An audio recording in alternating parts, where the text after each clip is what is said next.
It's a small block engine. I don't believe many people have used a small block for Group 4 before, so might be a first there, who knows. Basically it's a race tour barrel. Obviously with BGM supplying the barrel, they've supplied us with engine parts as well, like lay shaft bearings, clutch. And as many bits as we could use of BGM we've used, just to prove that it is a really good product. I've used one of my own cylinder heads, castings, and basically we tried to, the aim was to try and get it as competitive with a Mugello as possible. Obviously with the 4-port there isn't a lot of tuning you can do, so you have to be quite tricky on what you do.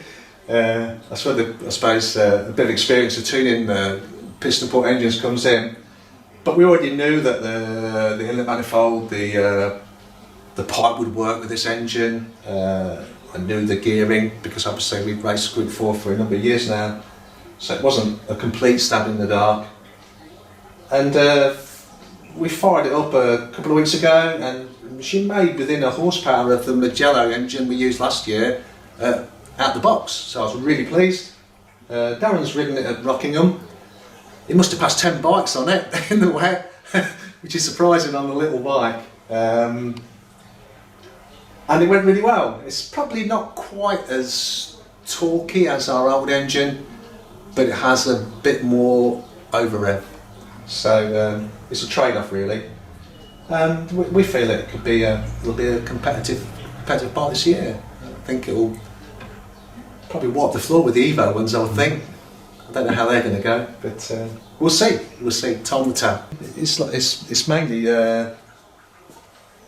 just to sort of showcase BGM, really. Is anybody else using BGM stuff or not?